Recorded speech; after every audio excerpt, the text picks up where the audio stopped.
คนหัวลุกมือขึ้นนี่น้องธิดาลาวต่อสายตรงห้องสดให้พ่อดาวบ้านดอนกับครอบครัวได้ฟังเสียงสะอ่อนจนเฮ็ดให้พ่อดาวบ้านดอนฮือไปนำทานผู้ชม FC แฟนคลับมันเกิดอีหยังขึ้นทักทายสบายดี FC แฟนคลับทุกทานก็แล้วกันมาพบมาพ้อกันคลิปนี้ทานผู้ชมมีเรื่องเล่าดีๆเนาะจากฝากฟังน้องธิดาลาวและพอภูศรีวิไลที่ผ่านมาเฮาก็เคยได้ยินแล้วแหละว่าพอดาวบันดอน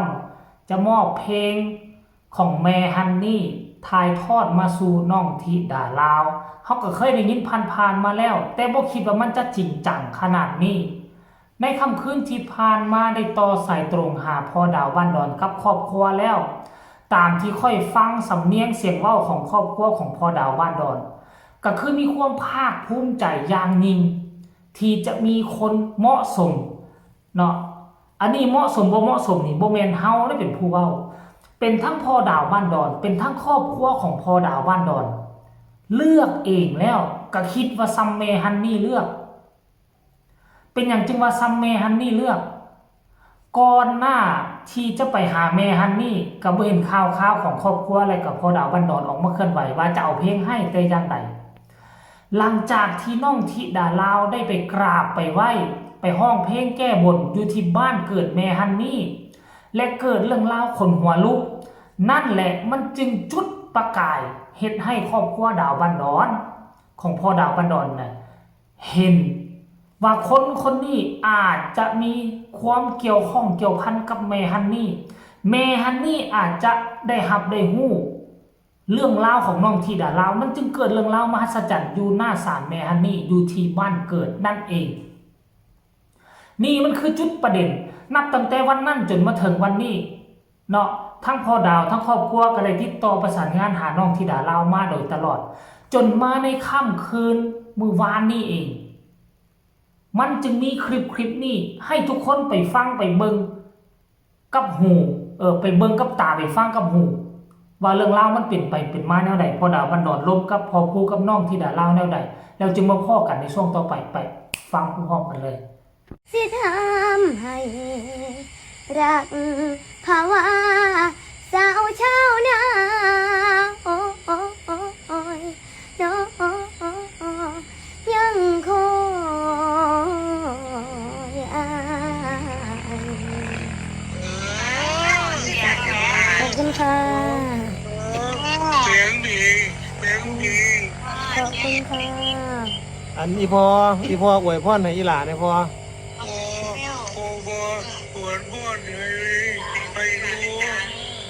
ตั้งชื่อแม่ฮันนี่เลยตั้งที่เป็นวันนี้เลยถูกลูกสาธุ อยากจะให้เงินให้คำต่อไปนี่ไอ้มีตะผู้เอ็นดูผู้ฮักผู้แพงเพราะฮันนี่กันนั่นอยู่แล้วแป้นเพียงเหมือนจะร้ายแต่เก่าอยู่แล้วแม่นบอกเพลงนี้เลยจ้ะจัดเพลงนี้เลยคนลูกงามก็ว่าสิเอาเพลงนี่ล่ะนำน่ะบอกอีพอแน่ว่าเพลงที่ลูกสิเอานั่นน่ะฟันเฮ็ดทุกคืนน่ะเอาเพลงนี้หรออ๋อฟันเฮ็ดทุกคืนว่าสั่นอ้ายอ๋อเพลงหยังนี่ฮะฝันรักฝันลายโอ้ฝันรักฝันลายบ่พออีพ่อสิให้อีหลาร้องเพลงนี้บ่พอโอ้เอาสาธุใส่หัวลูกสาธุเอาบาดที่นี่อีพ่อเลือกเพลงนี้ให้ฝันรักฝันลายเนาะพ่อเนาะโอ้เพลงฝันรักฝันร้ายพอแล้วพอแต่งวอนพี่มีรักเดียววอนพี่มีรักเดียวรักกะสาวหน้าภาวะรักเนาะพอเนาะ3เพลงเนาะโอ้เอาสาธุเอาได้อีหละเดี๋ยววันที่27จะค่อยเข้ากราบพี่พ่อเป็นทางการเอาวันที่มีรักเดียวให้คุณตากับคุณยายฟังวันที่มีรักเดียวจะบาทนึงหรอกวอนพี่มีรักเดียวใจเดียวให้คนลือลันหัวใจอย่าได้แบ่งปันร้อยผ่านยิ่งงามตามเตือรักเดียว ให้ลูกเขาลือ ผู้ชายใจซื่อมีพี่เท่านั้นเราเนี่ยก็มาเดาโอ้ยเลยนะ โอ้ยว อนพี่ให้รักจริง อย่าเชื่อใครๆเขาปั่นวอนพี่ให้รักฉัน ทุกวันเช้าเย็นเต็มเปี่ยม รักแท้ใช่รักเทียมไม่มีเล่ห์เหลี่ยมหวังหลอกลวงกัน เป็นตะได้บ่พอเป็นตะคืออยู่ดอกเนาะ โอ้ยไปก็ได้ ลองดีนะโอ้ยอยู่ไหนนะโอ้ลองดีนะ ถูกมูลมรดกอีพอลูกหลานที่เก็บมาไว้เด้อพ่อเด้อที่คอยทยอยหาวิธีเก็บมาไว้ สาธุโอ้ลองดีค่ะพอดาว่าโอ้ยน้ำยุ่งนะ ขอบคุณค่ะ สามเพลงแม่สามเพลงเด้อ ดูแลลูกต่างดูแลอีพอเนาะ ก็ดูแลอีพอไปนำ ดูแลพอไปน้ำถลายอีหล่าร้องมาที่ลาดังมาดิแม่ไล่มีแต่เงินล้านเงินแสนด้วยลูกเด้อ ถูก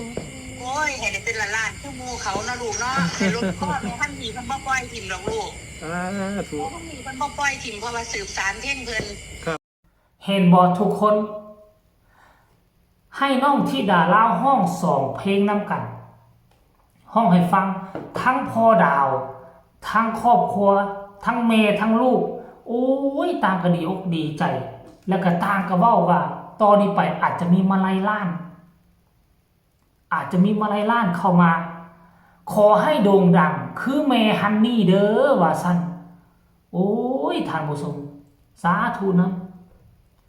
ถ้าว่าโด่งดังแบบนั้นแท้ก็ถือว่าบุญบารมีจากเมย์ฮันนี่จากครอบครัวพ่อดาวบ้านดอนตอนนี้ก็ตามที่ฟังเสียงเนาะเจบอล่าเข้าไปค้นหาคือพ่อดาวบ้านดอนเพิ่นบ่สบายเนาะเพิ่นบ่สบาย ด้วยว่าอายุอานามเพิ่นก็เฒ่าเพิ่นก็แก่ไปตามวัยเนาะจะลุกเดินเหินไปก็บ่ค่อยสะดวกพอปานใด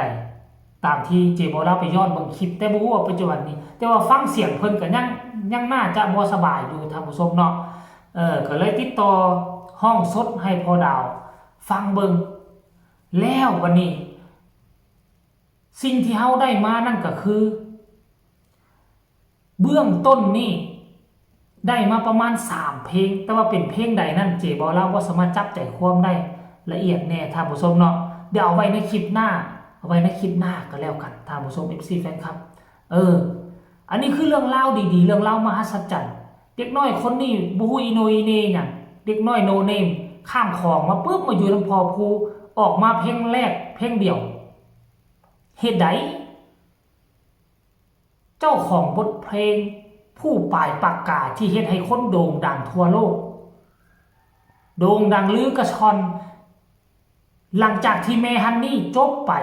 ก็บ่มีผู้ใดสานต่อเพลงตัวนี้และก็บ่มีวี่แววว่าเราจะมอบเพลงตัวนี้ให้ไผมื้อดีคืนดีมีเด็กน้อยโนเนมขึ้นมาดันมามอบให้บ่เอิ้นสิ่งมหัศจรรย์เฮาสิเอิ้นไว้หยัง